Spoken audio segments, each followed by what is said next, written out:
Well, the U.S. Department of Homeland Security, along with the U.S. Immigration and Customs Enforcement, have placed a large and rather interesting order. They've ordered 450 million rounds of ammunition to be created and delivered to them over the next 5 years. Now, the company Alliant Tech Systems, or ATK, was awarded the contract to manufacture 40 caliber ammunition high-performance bullets. Apparently, these bullets, quote, provide optimum penetration for the terminal performance, referring to the way the tip of the bullet passes through barriers and expands, all the while holding its jacket in its toughest conditions. So this is interesting because this is not the Pentagon making this order for the military. It's DHS. And to give you a little perspective here, there are only about 311 million people living in the United States, so it begs the question, why such a massive order? Well, here to answer that and more is radio host and filmmaker Jason Burmis. Jason is also the director of Invisible Empire, A New World Order Defined. All right, Jason, let's cut to the chase here. Why does the DHS need 450 million hollow point bullets? Well, that is the real question. And why does the Department of Homeland Security even exist in the first place? Let us not forget, this is a department that was created in the wake of 9/11, really in the spirit of Hitler's own Deutschland security. And over the past decade plus, they've been given more and more power. And alarmingly, the president has made some pretty crazy power grabs himself in the last few months. Of course, the NDAA and the subsequent bill where they can declare martial law under any emergency and have a kind of super eminent domain land grab. Well, if you're going to do this and you're going to have a department like Homeland Security enforce these types of things, unfortunately, you're going to have to arm them. And for them purchasing 450 million hollow point bullets, their intentions seem very clear to me. It's not only to intimidate the American people, but to use force when necessary if they rise. Now, a lot of people are saying, of course, there are tons of discussions on this, especially going on online. And a lot of people are saying, hey, you know what, this is needed for training purposes. The Department of Homeland Security has a lot of, different departments under its umbrella, from Immigration and Customs Enforcement to TSA, and that's what they're saying. They're saying this needs to be used for practicing. So what about that argument? Well, I think that argument is very thin indeed, especially when you're talking about hollow point bullets and not regular ammunition, when their clear-cut case is to, again, penetrate the target, okay? So if this were just for, shooting at a range or training purposes, number one, it wouldn't be this type of lethal ammunition. And number two, it wouldn't be 450 million rounds, literally around a round and a half for every man, woman, and child in the United States.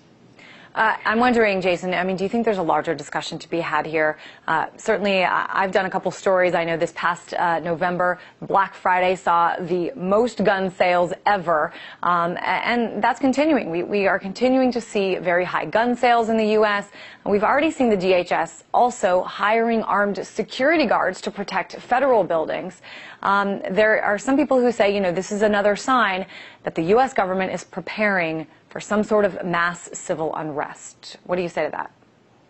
Well, I think it's been incrementally done again over the last decade plus, but really accelerated in the last few years through DHS, through fusion centers, through what we go through at the airport, them infringing on more and more of our rights. And now this has been almost become acceptable behavior by a totally illegitimate department. We should abolish the Department of Homeland Security and keep the protection of the homeland under the FBI, under state troopers, and under the U.S. military and the National Guard when necessary. That's what the National Guard is for. Jason, though, you're certainly, there's a lot of people who do share your opinion that the Department of Homeland Security should not be in existence, but there are a whole lot more people who say, this is a department that was formed in response to 9/11. People say another 9/11 has not happened, so the Department of Homeland Security must be doing its job.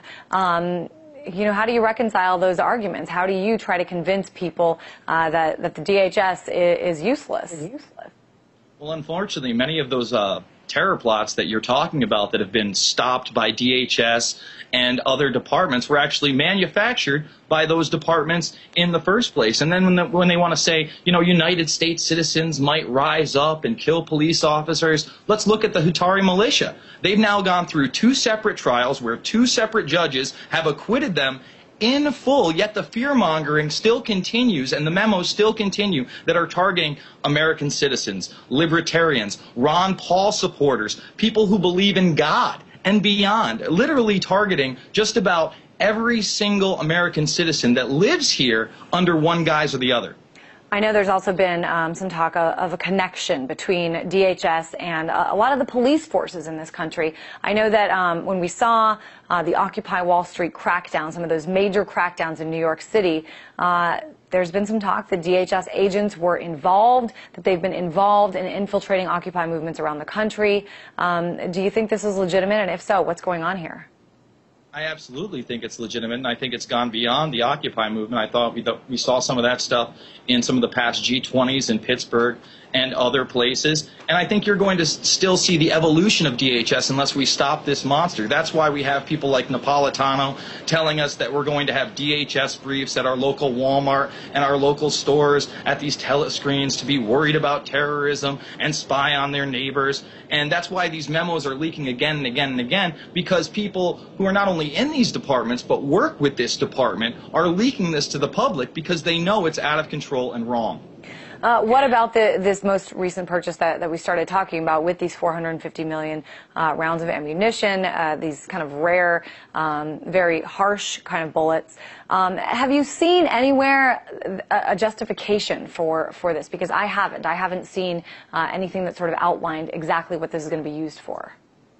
Absolutely not. When are we supposed to turn lethal force on American citizens? The answer is never. Not even in riots, even in countries like Greece that are in economic turmoil and have full-blown riots going on, it seems, every other month, where they're throwing Molotov cocktails at riot police. They're not using fatal intentions. They're not using lethal force. So why is it okay to bring it to this country? The answer is it is not okay to bring it to this country, and we should not be using lethal force against what really essentially are political dissidents.